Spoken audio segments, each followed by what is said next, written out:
Hello everyone, I'm Ankit and you're watching StudyIQ IS English. In our today's discussion, we'll try to understand why are actor politicians so loved and so popular in South India, so much so that they are even worshipped by the people there. And the reason why we have picked up this particular topic for our today's discussion is very simple. Because recently elections concluded in 5 different states including Tamil Nadu. And as far as exit polls are concerned, there was this one very big surprising development. A popular actor in Tamil Nadu who recently turned as politicians, Mr. Vijay, his party TVK is expected to secure, according to one exit poll, as much as 98 to 120 seats. And there are 234 seats in the Legislative Assembly of Tamil Nadu, which means if he is able to get so many seats, there is a very big possibility that the next CM of Tamil Nadu would be none other than Mr. Vijay. So this brings my attention to why are actor politicians so popular in southern states. Now, there are many instances historically in India and abroad where actors have turned into politicians quite successfully. In India, mostly the actors are becoming MPs, but not many actors have become chief minister of their respective states if you keep out southern states from the equation. So what is so specific about southern states like Tamil Nadu and Andhra Pradesh in particular, where actor politicians have successfully transformed into a leader of a big political regional party in these states? Now you need to understand this phenomena is not just a fluke, it is a pattern. And this pattern is because there is a convergence that is happening between the identity factors like language, like caste, like colonial resistance, which allows these actors who are turning into politicians to draw emotional power from the wider electorate, and therefore they harness this emotional power into getting votes later when they contest the elections, right? So what are the reasons behind it? We'll discuss that, but the notes which I will be using in our today's session, in case if you want to download them, you can do so by going to a Telegram channel called as ATS Live, and while you're at it, please do not forget to subscribe to the channel also. So let us start by understanding why do actor politicians thrive so much in the southern states? And the reason is very simple. First, let us understand what the role narrative plays here. Now, usually for many people, cinema is just like a source of entertainment, but that is not what it is in the southern states. In addition to being a source of entertainment, cinemas also act as a political classrooms, where screenwriters like M. Karunanidhi have used this opportunity to create a Dravidian ideology which they have embedded in the dialogues, which they have embedded in the stories of the movies, right? So anti-caste policies, anti-Brahmanical stand, pro-Tamil pride, they have been directly embedded into the stories, they have been directly embedded into the dialogues, and therefore people are subjected to this kind of an ideology whenever they go to a theater in order to watch a movie. So this is why ideology as well as narrative plays a very important role. But narrative is not the only reason why these actor politicians have thrived, because to further this narrative you also need a face. And who provides you the face? The hero, who acts like a masiha in these movies. Now you'll realize many South Indian heroes, when they play an important role in the movie, they originate from a very humble background and they play larger than life characters who act as a savior to poor, right? They fight against landlords, they fight against corrupt politicians, capitalists, and audiences. They see this character of a hero as a testimony of their character, not just as a fictional role that they are playing. So when MGR, he promised to feed the hungry, people easily believed him. Why did people believe him? Because they have seen MGR doing the same thing hundreds of times when he played important characters in the movies. So this is how narrative plus the face plays a very important role. But there are many other factors. First is the use of political workers. Now there is a very specific thing that happens in southern parts of our country, especially in Tamil Nadu, where there are formal fan clubs of a movie star, which are called locally as Rasigar Mandrams. Now this in Tamil Nadu function as a disciplined social ground armies. So whenever a movie star becomes a politician, he just not does not need a fan. He also need political workers, and who transform into political workers? These are the fans of the movie stars. So these social groups, these fan clubs, they are already organized, passionate about the hero, and they are loyal to the person. So even before a star transforms into a politician, he always have a ground army ready to work for him whenever he transforms his fan club into a political party. And you can imagine, if a conventional politician enters into politics, it would take a very significant chunk of his life to develop a big, loyal, passionate army of political workers, which these movie stars already have, because they are already popular in their areas, right? Now, another factor that plays an important role is the distrust towards career politicians. Now, whenever people like MGR, NTR have come into power, one big factor that played an important role was the distrust of electorates towards the existing politicians, and that is why political dynasties earlier did not flourish as much in South India as against North India. So when people distrust these career politicians, these political dynasties, they look at a new movie star as an outsider in this political environment, who is uncorruptible because they perceive him as uncorruptible, who is direct, authentic, and has a clean image, which these career politicians in most cases do not have. So in terms of an alternative, a movie star is much more a far popular alternative as a normal outsider would be in the politically charged environment. And lastly, what about the big picture? Now you need to understand the matters of identity. Aspirations are very much important in southern part of our country. Tamil Nadu in particularly, the Tamil people, they have a very fierce attachment to their language and to their cultural identity. So for any political leaders to be successful in these states, they also need to be the champions of the political and cultural identity first. But as against this, these actor politicians, they have already been vying for the Tamil identity and pride for a long period of time when they were actors. So they naturally are seen as a people who transition into a role much more smoothly as a normal outsider would, right? Because people perceive these actors as the custodians of whatever pride and identity and language the state has, right? So these are the important factors that play a role, especially why actor politicians thrive in South India. Now let us understand which are the personalities who fit in this template, who have stood out among many actor politicians who have become popular in South India.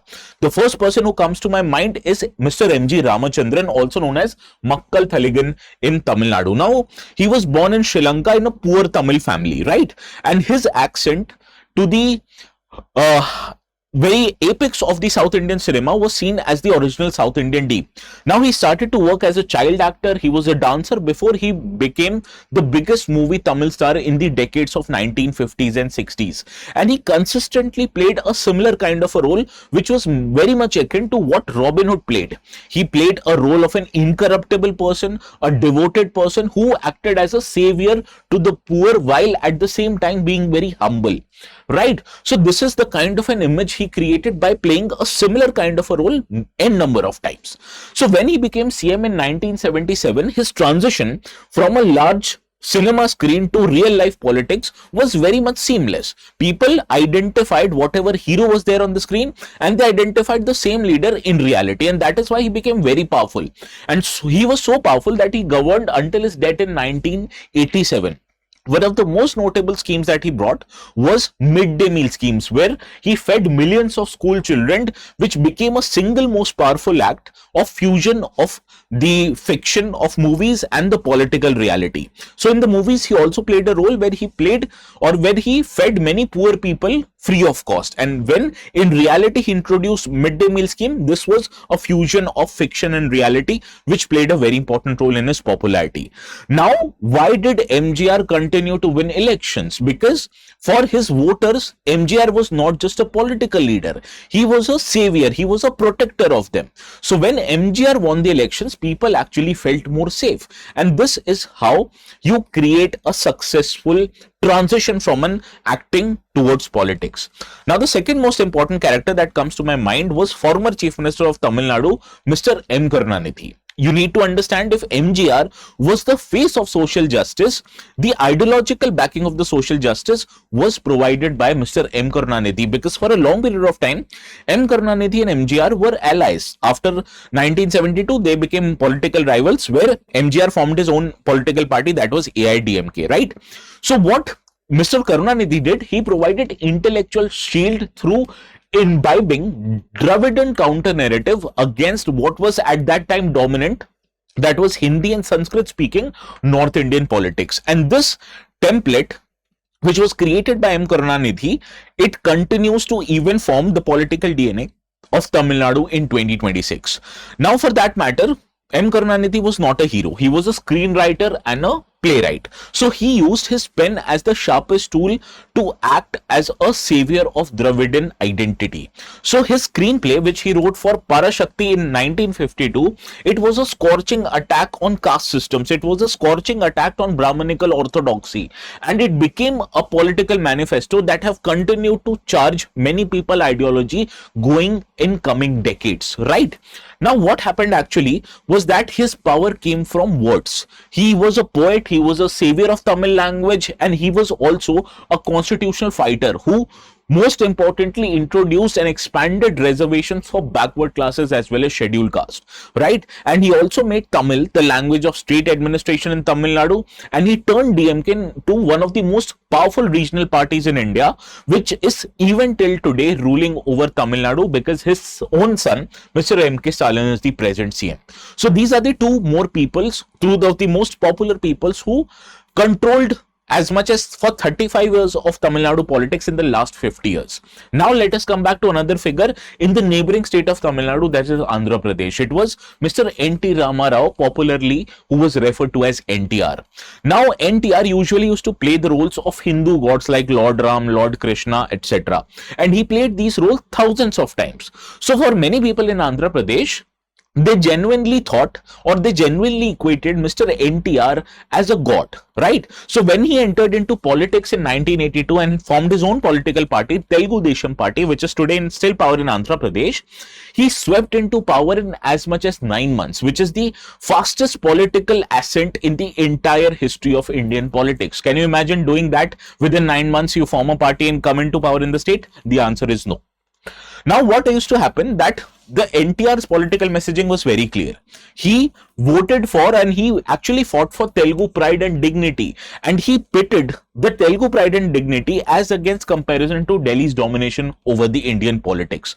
Now, he governed twice as a chief minister, and he cemented the place in Telugu politics which continues even today. That is, his own screen identity, it used to shape what his political manifesto was. And till today, his legacy continues in Andhra Pradesh. And as I told you, his own son-in-law, Mr. Chandrababu Naidu, is the CM of Andhra Pradesh in 2026.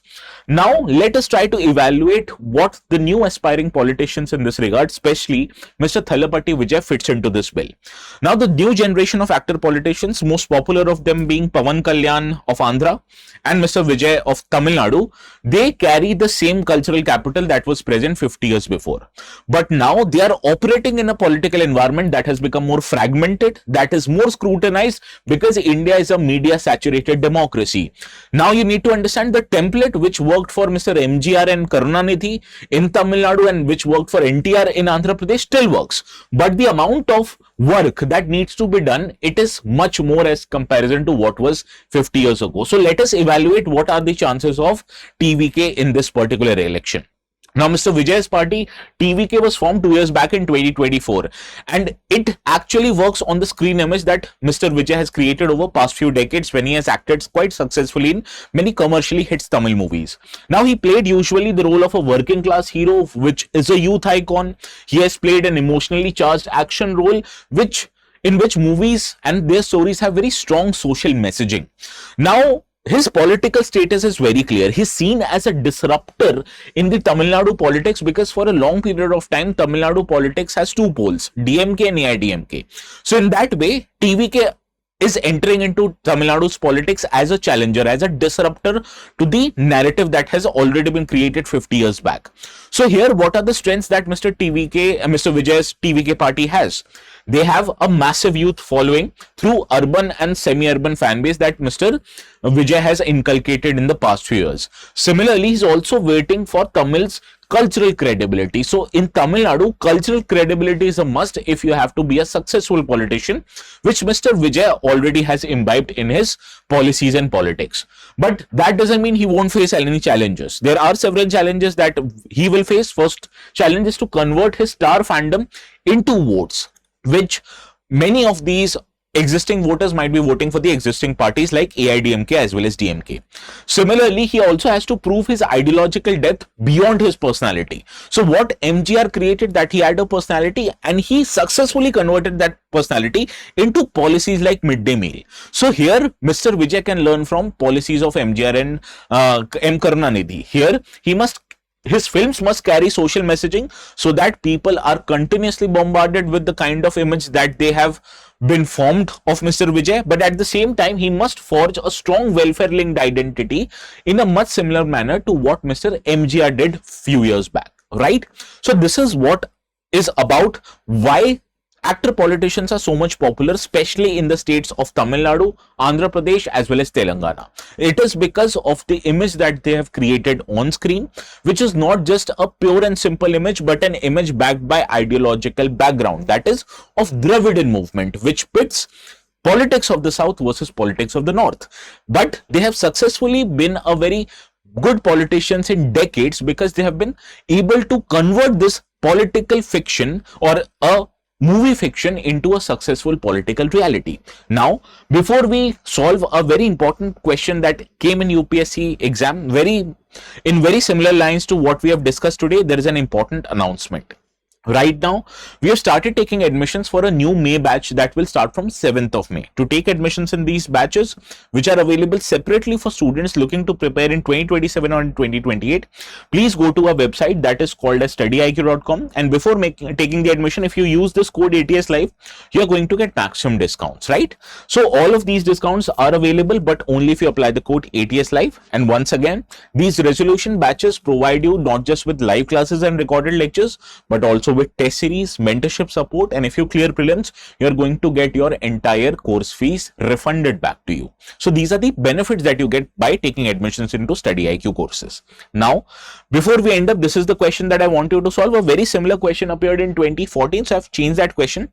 Which of the following languages have been declared as classical languages by the government of India? Do let me know the correct answers in the comment section, and if you're waiting to download the notes, this is where you'd get it. The Telegram channel's name is called as ATS Live. So this is all for today's discussion. We'll see each other again. Please have a very pleasant weekend, and we'll meet each other again on Monday.